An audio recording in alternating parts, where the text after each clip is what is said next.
அன்பானவர்களே, இனிய காலை வணக்கம். இன்றைய புதிய நாளை நமக்கு அருளிய தேவனுக்கு ஸ்தோத்திரம்.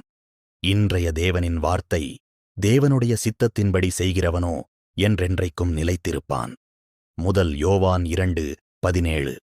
இந்த உலகத்தில் நாம் பார்க்கும் எல்லாமும் ஒரு நாள் மறைந்து போகக்கூடியவை.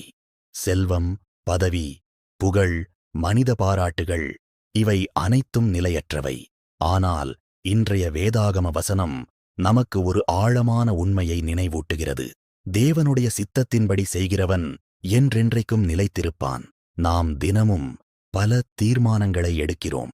என்ன பேச வேண்டும், எப்படி நடக்க வேண்டும், எந்த வழியில் செல்ல வேண்டும். பல சமயங்களில் நம் சொந்த சித்தத்தின்படி நாம் நடக்க விரும்புகிறோம். ஆனால் தேவன் நமக்காக வைத்திருக்கிற திட்டம் எப்போதும் சிறந்தது. தேவனுடைய சித்தம் நம்மை உயர்த்தும், நம்மை பாதுகாக்கும், நம்மை நித்திய வாழ்வுக்கு நடத்தும். இந்த உலகத்தின் ஆசைகளுக்கு பதிலாக தேவனுடைய சித்தத்தை தேர்ந்தெடுக்கும்போது நமது வாழ்க்கை உறுதியான அடித்தளத்தின் மேல் கட்டப்படும்.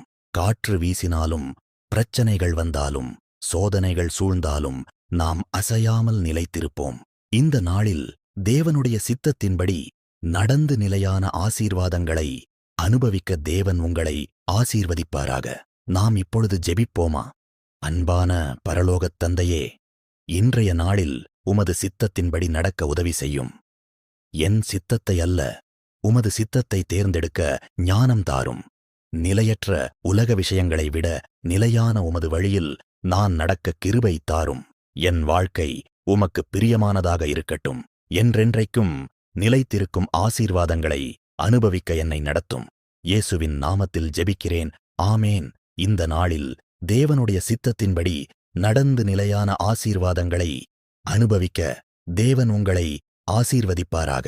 இந்த வார்த்தை தினமும் நீங்கள் கேட்க விரும்பினால் இந்த வீடியோவை லைக், ஷேர், சப்ஸ்கிரைப் செய்ய மறக்காதீர்கள்.